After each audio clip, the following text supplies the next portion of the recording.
questions from the chair. Yes, Your Honor. And the previous rules of the Judicial and Bar Council, those with pending cases or pending complaints are automatically disqualified. The case in point is that case of then Senator, now Congresswoman Laila de Lima. Because of her pending disbarment case in 2012, she was automatically disqualified. But soon enough, your rules were revised.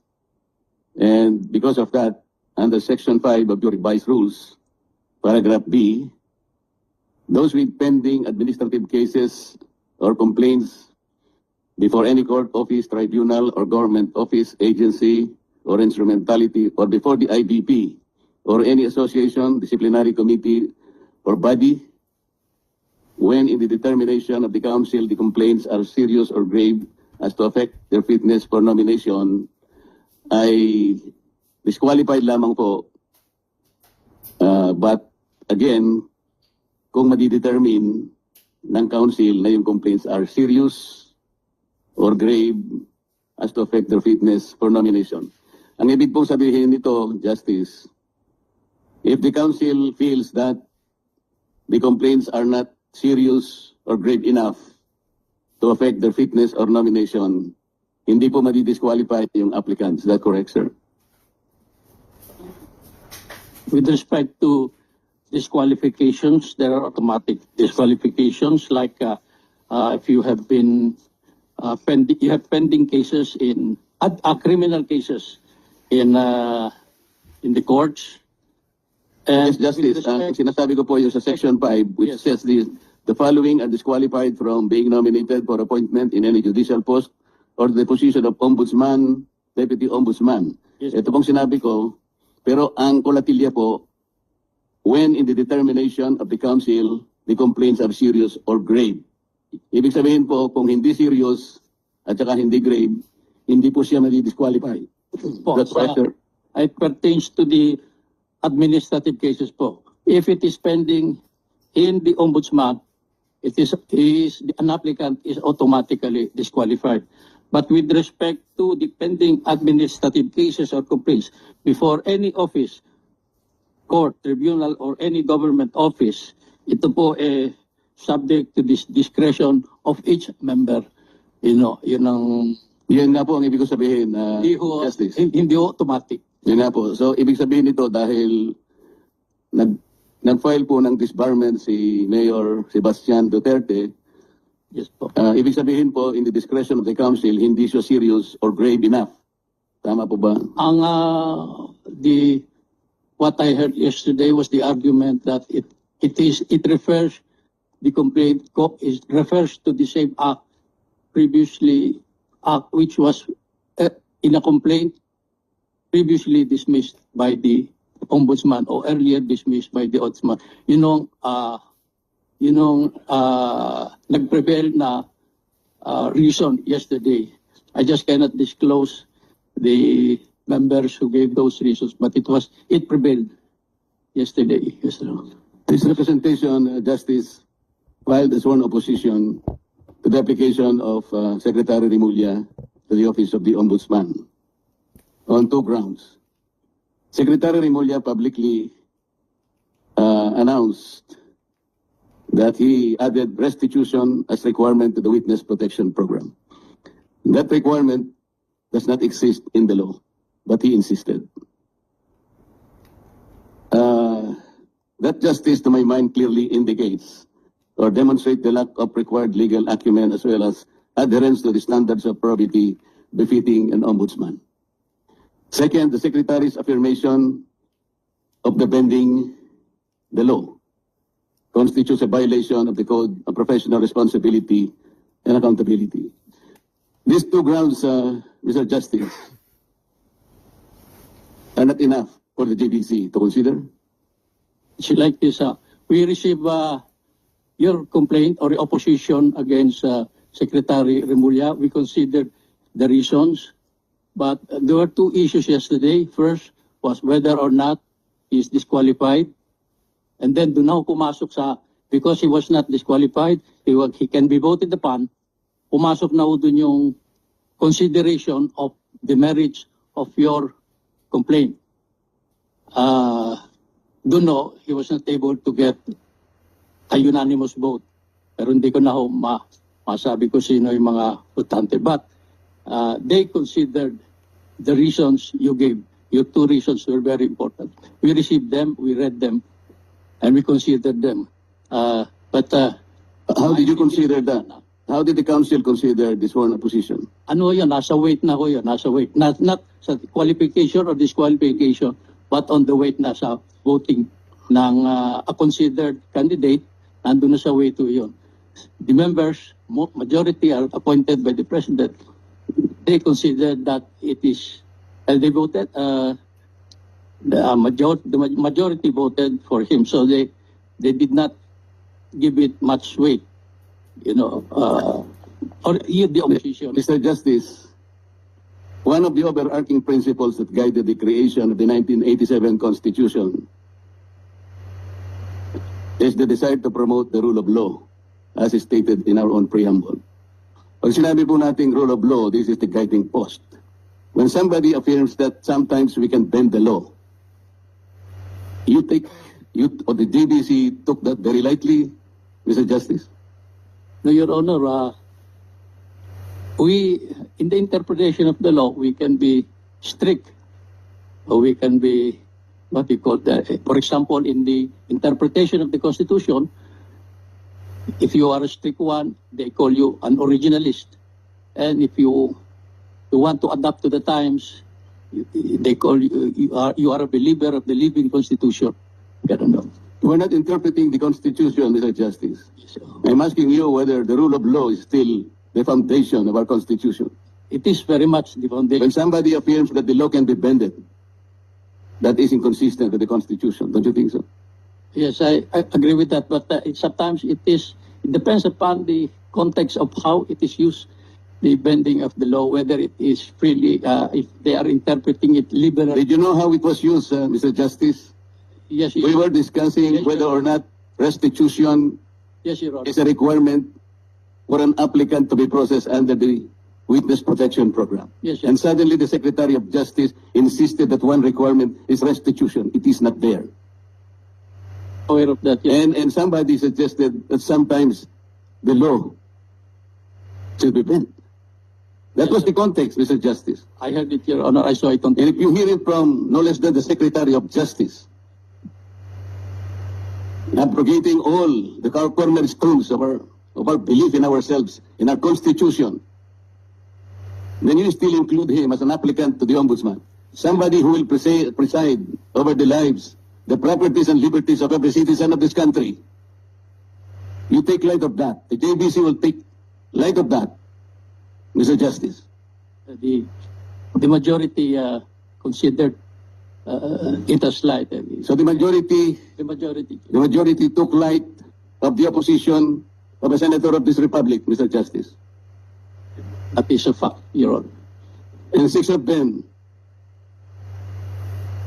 based on their discretion, the opposition is not worth it. Is that it, Mr. Justice? There were six yes, excluding the secretary himself, because he is also a member of the Judicial and Bar Council. Because of his inclusion in the short list, Mr. Justice, will you favor amending further your rules Yes, Your Honor. that would give a chance that all prospective nominees or applicants to the Ombudsman should already be subjected not to the JBC, but the Commission on Appointments? It's up to you, Your Honor. It's only a suggestion, Mr. Justice. But with respect, Just thinking aloud, Mr. Justice. yes, Your Honor.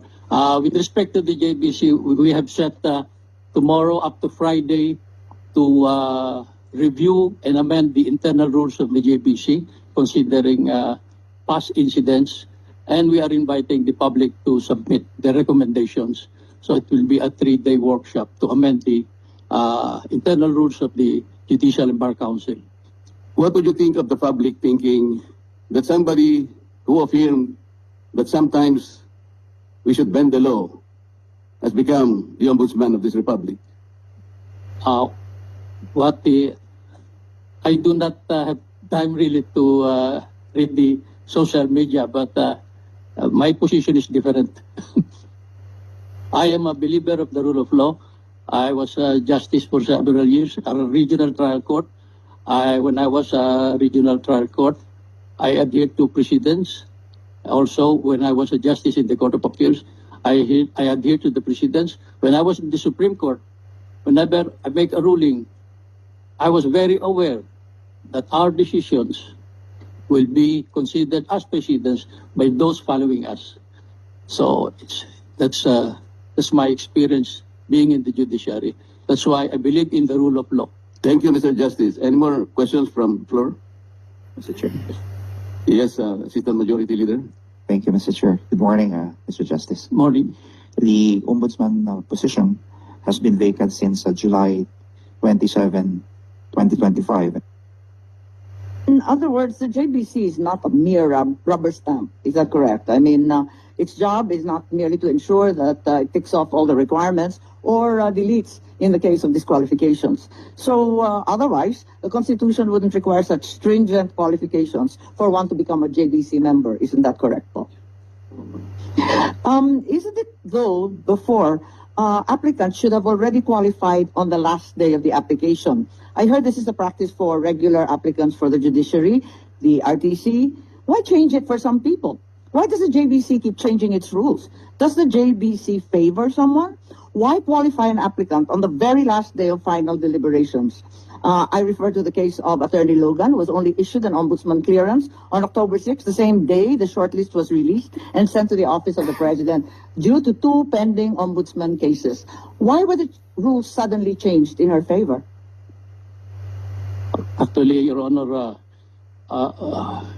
when we publish the announcement inviting applicants for we invite the public to report, to comment, to endorse or oppose the applications of those listed applicants.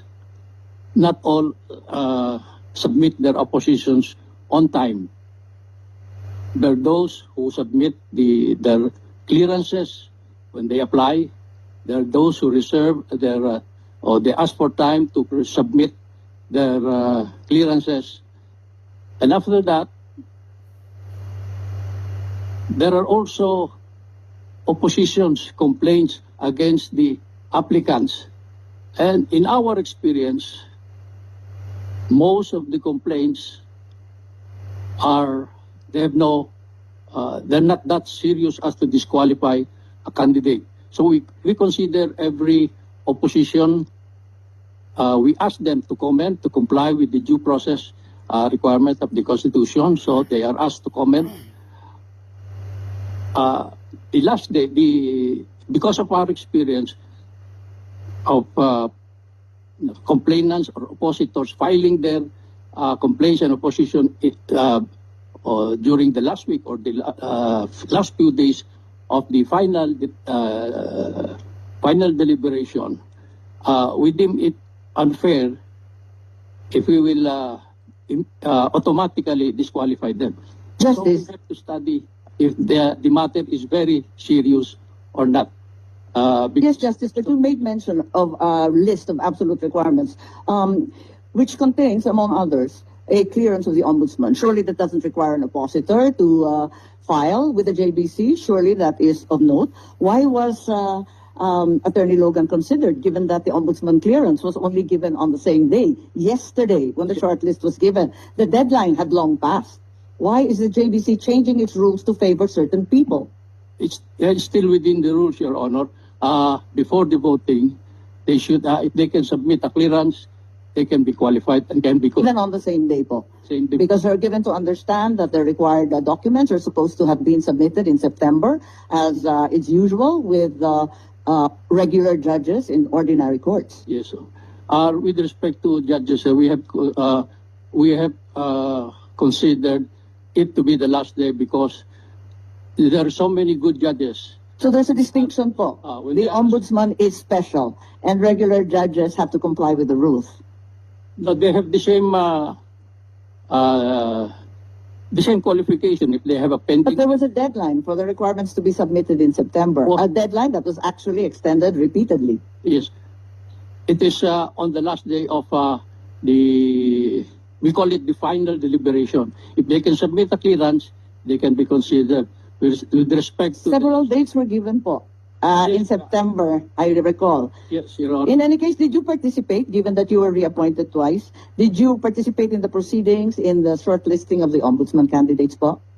Yes, yes, Your Honor, because my appointment was ad interim. So, given the two appointments, you in fact participated. So we are very curious about the occurrences with regard to the JBC shortlisting yesterday. It is very clear that the JBC requires that an applicant should have no pending administrative or criminal case before any office, considering that Secretary Boyeng Remulla was included in the list of nominees, despite having pending cases and issues touching on propriety. Would you agree that such inclusion may cast doubt on your council's adherence to the constitutional requirement of recognized probity and independence? We were aware of that. Senator Pangilinan was there, and Congressman Luistro was there when we considered the first issue of whether a candidate is disqualified or not. So in the case of Secretary Remulla, he was able to submit clearances from the ombudsman. And then we checked the JBC rules. And in the JBC rules regarding disqualification, if you have a pending case with the ombudsman, you will be disqualified. But if there is any other administrative case before any other government agency,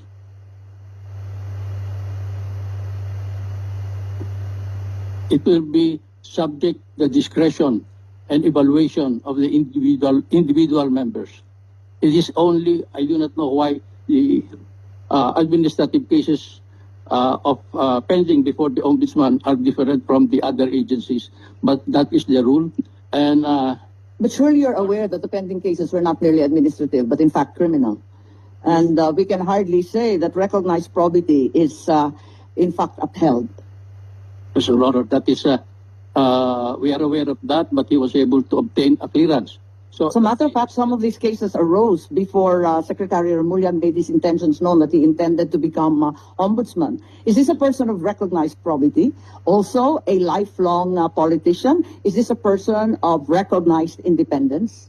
the voting yesterday was in secret, it was confidential. We do not know the members who voted for him and the member who did not vote for him. So, may we ask your indulgence on that? We respect the confidentiality of the JPC proceedings because the Chief Justice, Alexis Mundo, even asked us to execute an undertaking that everything should be confidential for the protection of the members of the JPC, especially the regular members who are not politicians. They are apolitical. We are certain that you are aware that in 2012, for the position of Chief Justice, two pending disbarments against then Laila de Lima disqualified her. Before you answer, Justice, the chair would like to acknowledge the presence of Senator Joel Villanueva. Yes, so this occurred in 2012 when she was disqualified Yes. because of two disbarment cases. I am certain that you are aware that there are disbarment cases filed against Secretary Remulla. First, on the 23rd of September, Attorney Topacio filed. Thereafter, on the 2nd of October, acting Davao City Mayor Baste Duterte also filed a disbarment case. In addition, our chairman, Senator Marcoleta, filed his sworn opposition. But in the shortlist submitted yesterday to the Office of the President, it still included the name of Secretary Remulla. Why is that so, considering that there are two pending disbarment cases and a sworn opposition? We considered them as complaints, but in our discussion yesterday, it was considered that last-minute oppositions and complaints were considered as mere oppositions by the JBC. Are you saying, Justice, that all of these cases against Secretary Remulla are entirely baseless? No, it's still ongoing, but in the minds of the members, they were. You admit that they were still ongoing, certainly. Yes, yes, Uh, yes, Your Honor. You can hardly say that he is qualified. You yourself said if there are pending cases, and Yes. you said that they are ongoing. Ongoing. How could you have disregarded them and included them in a short list? You can form your preliminary judgment or opinion on the cases for purposes of JBC proceedings, right? Yes. Are we saying that these are baseless? Is it not clear that the case I filed at the Ombudsman was dismissed by the acting Ombudsman Vargas on the sole ground that the Supreme Court would raise prejudicial questions? Certainly, the Ombudsman didn't tackle the merits in any way. Hence, the JBC should have considered it and given it more weight. Was considered by all the members of the JBC, but we do not know the reasons of each and every member. The JBC. What were your reasons as a member? How did you justify his inclusion?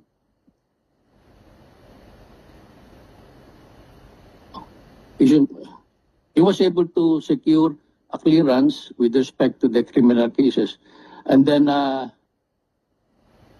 with respect to the disbarment, they were considered one and the same act by the body. The members of the JBC come from different interests. I represent the retired justices. One represents the academe, one represents the private sector, and one represents the IBP.